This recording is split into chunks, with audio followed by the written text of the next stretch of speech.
Prologues and epilogues, if done well, can be incredibly important to a literary work. A prologue, being the first chapter, is able to set context and important information for the reader and ensure they're in the right frame of mind as they are getting into this new work for the first time, especially if it's the first entry in a series or early on in a series. Additionally, epilogues can ensure that any reader leaves the book with a specific message or thing in mind, or can set up future events that are to happen in future installments. A Song of Ice and Fire does both of these things very well. All of the prologues and epilogues are great, and I thought, in the vein of my previous viewpoint ranking, that I should rank them. There are 7 entrants in today's list. Every A Song of Ice and Fire book has had a prologue, but only 2 of them have had epilogues. Martin only tends to use those for ends of like a chapter of the story, so only get one in A Storm of Swords and A Dance with Dragons. Each of these prologues and epilogues is going to be ranked in relation to one another. So, for reference, I think that the average prologue or epilogue is generally higher in terms of quality than any run of the mill chapter in Ice and Fire. So, if I were ranking the chapters of every book, these would all probably be in the upper half, but some of them are better or worse as compared to the others. I should also note that this is all my opinion, so it is objectively correct, and you do agree with me, but if for some reason you think you don't, which, I mean, you're incorrect, do let me know in the comments. I'd love to see your list and your reasoning. While you're down there, be sure to leave a like and subscribe. It does really help the channel, and I really appreciate it. Let's list.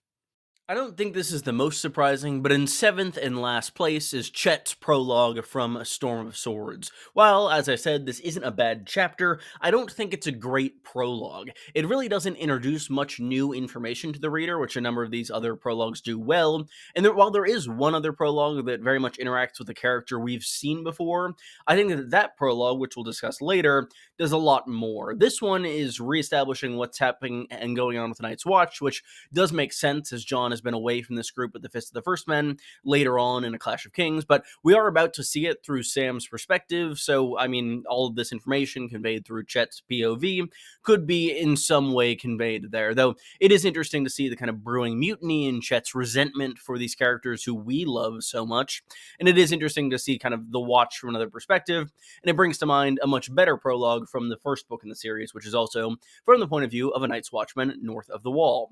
Overall, it's not a bad chapter, but it's definitely my least favorite prologue, and I think it's the least compelling in terms of having a viewpoint in Chet. If I were to have made this list, say, 2 years ago, I think Pate's prologue from A Feast for Crows would have been in the bottom slot, but it's not. It's grown on me a fair bit over that time. Pate isn't the most fascinating viewpoint character, but it does a great job being our eyes on the Citadel for the first time, even though the main kind of location of this chapter is this little tavern that is on the banks of a river on an island, and it is a very kind of idyllic location as compared to where a lot of our other viewpoints are, at least later on in the series. And I do think it does a good job of introducing the politics at work within the Citadel, which is important for Sam's arc going forward, or so I assume. We haven't had a Samwell chapter since 2005. I think the last Samwell chapter is now about as old as Samwell is. But overall, Pate does a good job of introducing us to a number of players there. We hear about Morwen the Mage. We interact with people like Lazy Leo Tyrell and Alaras, both of whom I really enjoy. I think those two are my favorite characters at the Citadel right now.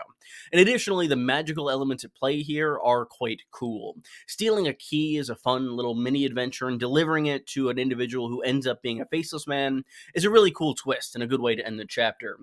Pate does die at the end, but we do see Pate in the final chapter of A Feast for Crows, showing that the faceless man has taken his identity, which is a really cool twist, though I don't know to give this prologue too much credit for that, as that twist does eventuate in Sam's final chapter rather than in this chapter.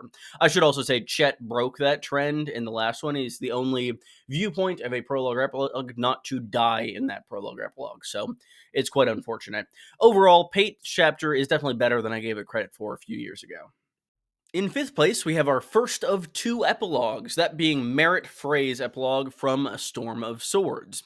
It's interesting to be in the head of someone who is just so terrible, like a true villain. That's the case with several of these prologue and epilogue viewpoints, and it's kind of fun. I think that Merritt Frey's viewpoint is kind of pathetic in a way that I'm not the hugest on, in terms of just being a little bit annoying in terms of his constant complaining. It honestly reminds me a little bit of Samwell's perspective, which by this point I already sick of, given that he gets a lot of screen time at the end of A Storm of Swords. But regardless of that, the content of this chapter is fantastic.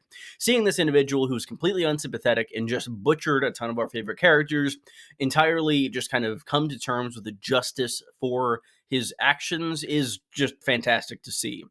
Lady Stoneheart as well is an incredible reveal, which truly shocked me, as I really didn't know was the case because I saw the show first and then read the books. So the fact that Catelyn Stark came back from the dead as this vengeful spirit is just truly amazing. I love this visual of Merritt finally being hanged at the end of the chapter. It's deeply chilling, and I really, really enjoy it, even if I don't truly enjoy his perspective as a character. Chet was definitely worse as a viewpoint, and I like Pate maybe a little bit more on the same level as Merritt, but overall, this chapter is definitely better than the previous two. I should also warn, these next four are going to be very close together and very trivial in the things that separate them, as I really enjoy all of them and would rank them quite highly if I were to rank every chapter in any given book. But coming in very slightly below its closest competition is Varamir Sixskins, the prologue to A Dance with Dragons, simply because I think it is so efficient and thematically cohesive and concise in what it does. Because I think it provides this perfect way to look at both Jon and Bran's stories throughout this book, while very subtly establishing things that will become very important. This whole concept of a second life of this dying skin changer doesn't seem that important when you're reading the book for the first time, but it becomes so apparent as to what this is signaling at the end of the book when Jon Snow is stabbed by his brothers in arms. It's some of the best foreshadowing I think Martin does in the series, and that's part of why I love it so much. Additionally, I love the insight it gives into Bran and his practices being monstrous, even though he doesn't know it, and all of this additional lore on the magical practice of skin changing is fantastic. I think it's really doing what a prologue should in providing us knowledge that we really wouldn't otherwise have access through any of our main viewpoints. As Varamir is such an accomplished skin changer to the point that I don't even think Bran will get there by the end of the series. Like, Bran will definitely have more knowledge than Varamir of other sorts of magic, but as a skin changer, he's not going to have 6 animals with him at any given point. I think it's just a very fascinating chapter, and all this talk of abomination has been a subject of a video of mine in the past, which I really enjoy as well, and yeah, I love it. Varamir's great. That means the bronze medal and second best prologue for my money is Crescens from A Clash of Kings, which is near perfect but does have at least one pretty sizable flaw in my eyes. It's a fantastic chapter with, I'd say, the most emotionally compelling viewpoint we have for a prologue viewpoint, as Crescen is this individual who's so kind of empathically bonded to Stannis, as he's raised Stannis as his own son. And I think that not having that perspective on Stannis is a large part as to why he's not as compelling in the show, given that these viewers are not introduced to him through the eyes of this maester who truly loves him in this paternal way. With that said, I think there are a couple issues with Crescen's prologue. First and foremost, I think it is way too long. I believe it's the second or third longest chapter in the entire series, which is borderline insane coming from a Game of Thrones. As if you haven't read it in a minute, Game of Thrones is very brief in terms of its chapters. It has a lot of chapters, but they do not go on for very many pages. But then you start A Clash of Kings, and you get this 30-page behemoth stretching before you. I think that Davos is kind of underutilized in A Clash of Kings. I think that what might have bumped this chapter up a couple spaces would be maybe some of the information being taken from this Crescent chapter, and maybe giving Davos an additional one and just kind of tightening it a little bit. But it does have a lot to do. It's very important to introduce this entire new camp, who is a massive portion of the conflict to come in this book, and the action that actually takes place here with Crescent trying to poison Melisandre and ultimately being killed himself, additionally being introduced to Patchface, and just overall this very sad end of this old man's life is incredibly compelling. I love it, and it's fantastic. These first two are so incredibly close for me. They're both some of the best chapters in the series. Ultimately, I had one of them in first place in 2 drafts of this list, and one of them in first place in 3. So in second place, we have Kevan Lannister's epilogue from A Dance with Dragons. Kevan is such an interesting viewpoint character because we've seen him for so long. We've interacted with him through Tyrion's eyes, Cersei's eyes, Jaime's eyes. Everybody is seeing Kevan Lannister. So to actually be in his head, this very reasonable person who is ruling King's Landing, is really neat. And additionally, it gives us something that we really have been lacking since I'd say about 2/3 of the way through A Feast for Crows. Small council meetings are some of my favorite chapters in A Song of Ice and Fire, and there are none in A Dance with Dragons. There are some that come close, some chapters, but overall, Kevin is the one who finally comes through and gives us a good political chapter in King's Landing where we are dealing with events around the realm, most notably the response to Aegon and John Connington's invasion, which I will admit is partially why I like this chapter so much, to focus on the Conningtons.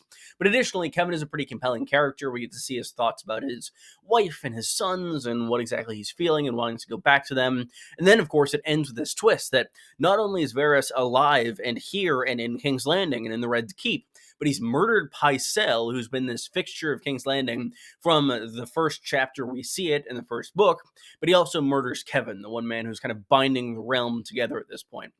Additionally, we get the full motivations of Varys revealed finally, and talking about Aegon and how he's been groomed to be this perfect prince. It's just fantastic through and through, and I thoroughly love it. But I do not think it is better than the best prologue. By process of elimination, you will know that my favorite prologue or epilogue in the series is the first chapter of the series. Will's prologue in A Game of Thrones is just such a fantastic way to kick off the series. It's mostly serving as an introduction to the Night's Watch and the biggest threat of the entire series, that being the Others or the White Walkers. I love the three individuals present here. We have the lordling Royce, who is very boisterous and thinks a lot of himself and his honor. He is a lesser son of a very noble house. We also have a veteran and a relative newcomer to the Watch, seeing kind of the different ways in which individuals can find themselves fitting into this ancient organization that will become essential to Jon Snow's story and to the larger narrative as a whole.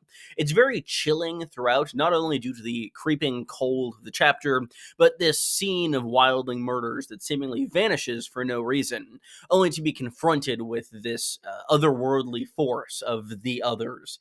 Just overall, it's fantastic, and I love the way it shows all three of the characters just kind of doing their best in this impossible situation. We see Royce, who's just been this kind of boisterous asshole for the entire chapter, finally have a good moment as he confronts the White Walkers and tells them to dance with him, which is one of my favorite lines in the entire series.